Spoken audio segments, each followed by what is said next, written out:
नमस्कार मित्रों, मैं डॉक्टर राजकुमार संस्कृत शौर्यम चैनल में आपका हार्दिक स्वागत करता हूं। मित्रों, संस्कृत के हर प्रतियोगी परीक्षाओं, संस्कृत के एजुकेशनल नॉलेज तथा विश्वविद्यालयों महाविद्यालयों के संस्कृत पाठ्यक्रम से संबंधित वीडियो सबसे पहले देखने के लिए मेरे चैनल को सब्सक्राइब एवं लाइक करें। मित्रों, संस्कृतम पठत आधुनिकम भवत इस ध्येय के साथ आइए हम कुछ नया सीख लेते हैं।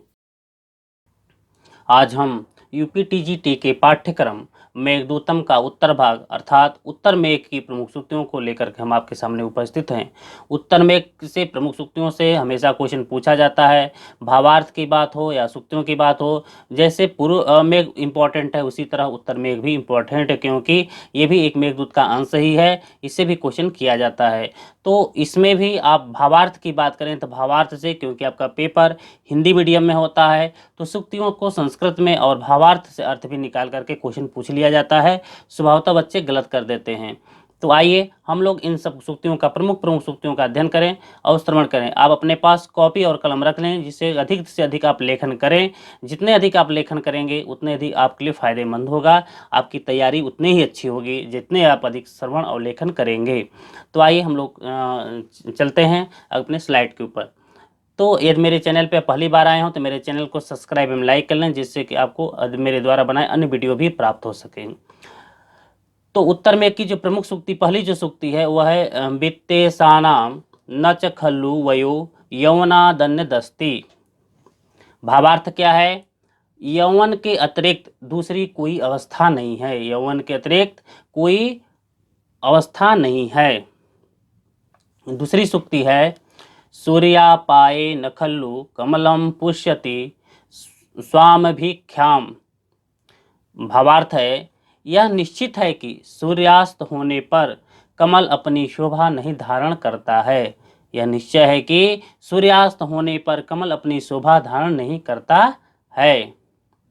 तीसरी सूक्ति है प्रायेणेते रमण विरहे स्वांगनानाम विनोदाः। भावार्थ है, प्रायः प्रियतम के वियोग में रमणियों के ऐसे ही विनोद हुआ करते हैं। रमणियों के ऐसे ही विनोद हुआ करते हैं। चौथी सूक्ति है एक प्रख्या भवति ही जगत्यांगनानां प्रवृत्ति। भावार्थ है, संसार में स्त्रियों की प्रवृत्ति एक जैसी होती है। संसार में स्त्रियों की प्रवृत्ति एक जैसी ही होती है। एक प्रख्या भवति ही जगत्यांगनानां प्रवृत्ति ही। ये बहुत इंपॉर्टेंट सूक्ति। जितनी भी मैं आपको यहाँ पर सूक्तियों का अध्ययन करा रहे हैं मित्रों, सभी सूक्तियाँ इंपॉर्टेंट है, वेरी वेरी इंपॉर्टेंट। आप किसी सूक्तियों को आप नकार नहीं सकते हैं, सभी सूक्तियों का अध्ययन कर लें, क्योंकि जिस सूक्ति को मैं फोकस कर रहा हूँ वह सूक्ति और इम्पॉर्टेंट है। आप उस पर भी अध्ययन एक बार मनन कर लें। जैसे पहली जो सूक्ति वित्तेशानाम न खल्लु वयो यौवनादन्यस्ति, ये भी इंपॉर्टेंट है। एक प्रख्या भवति जगत्यांगनानां प्रवृत्ति, ये भी सूक्ति बहुत इंपॉर्टेंट है।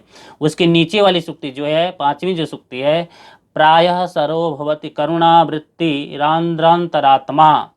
करुणावृत्तिरांध्रात्मा, यह सूक्ति भी बहुत इंपॉर्टेंट है। इससे भी क्वेश्चन पूछा जाता है।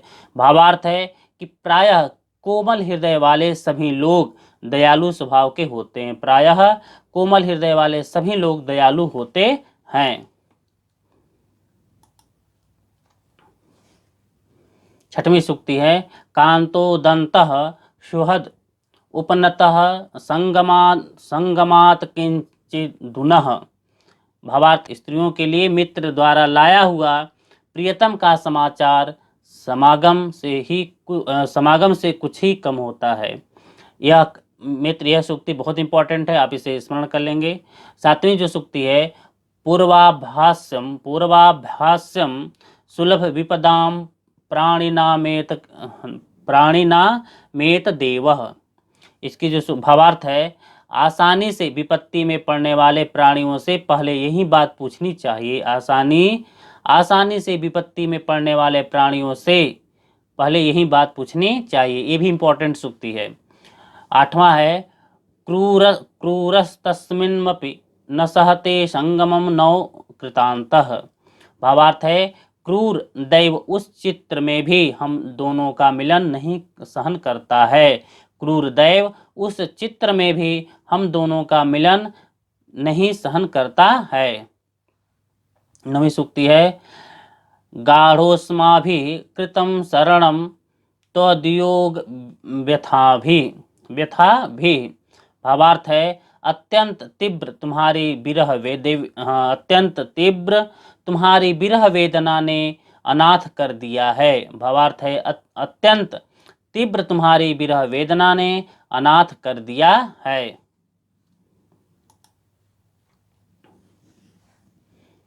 10वीं जो सूक्ति है कस्यात्यन्तं सुखम् उपनतं दुःखमेकान्ततो वा नीचे गच्छत्युपरि च दशा चक्रनेमी क्रमेण। भावार्थ है कि हे कल्याणी तुम भी बहुत दुखी मत होना। हे कल्याणी तुम भी बहुत दुखी मत होना। किसे अत्यंत सुख या लगातार दुख प्राप्त होता है। लोगों की दशा पहिए के किनारे के समान नीचे ऊपर करती रहती है। ये इंपॉर्टेंट सूक्ति मित्रों बहुत पूछा जाता है कि नीचे गच्छत उपरि च दशा चक्रनेमी क्रमेण कस्यात्यंतम सुखम उपनतम दुखम मेकांततो वा। 11वीं सूक्ति है स्नेहा नाहु किमपि विरहे ध्वंसिनस्ते तो भोगा दृष्टे वस्तुन्युपचित रसाः प्रेम राशि भवंती। भावार्थ है कि लोग वियोग में स्नेह को कुछ घट जाने वाला बताते हैं। लोग वियोग में स्नेह को कुछ घट जाने वाला बताते हैं, किंतु वह स्नेह भोगों के अभाव के कारण अभिलषित वस्तु के प्रति बढ़े हुए प्रेम रस वाला होकर प्रेम पुंज बन जाता है। यह भी सूक्ति यहाँ से भी इम्पोर्टेंट, ये दोनों सूक्तियाँ बहुत इंपॉर्टेंट हैं। इन सूक्तियों को देख लें क्योंकि यहाँ से भी क्वेश्चन किया जा सकता है और इन भावार्थ के माध्यम से भी देख लें। भावार्थ के माध्यम से क्वेश्चन पूछा जा सकता है क्योंकि यहाँ से क्वेश्चन जब हिंदी मीडियम पेपर बनता है तो कहीं कहीं भावार्थ से भी क्वेश्चन उनके सूक्तियों के अर्थ के रूप में भी क्वेश्चन कर लिया जाता है। इसलिए आप दोनों को संस्कृत का जो श्लोक है उसको भी और उसका जो भावार्थ है उसके दोनों पर भी आपको हमेशा फोकस करना चाहिए। जब भी आप किताब भी पढ़ें उस किताब का भी अध्ययन करें तो इसी प्रकार से अध्ययन करें जिससे कि आपका अर्थ और श्लोक दोनों भी तैयार होता चले।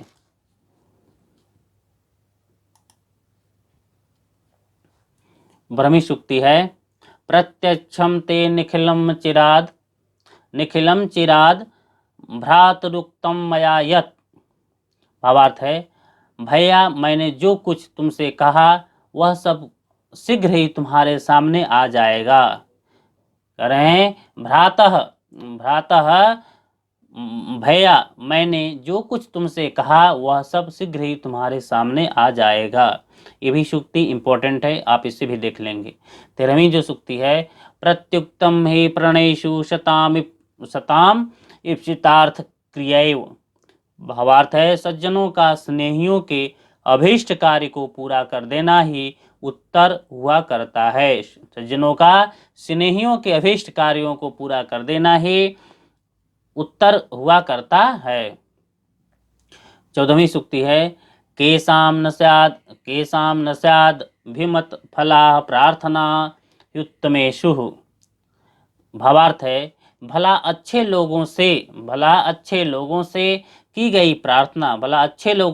गई प्रार्थना किसी की सफल नहीं होती है। भला अच्छे लोगों से की गई प्रार्थना सफल नहीं होती है। केशाम न स्याद अभिमत फला प्रार्थना उत्तमेषु।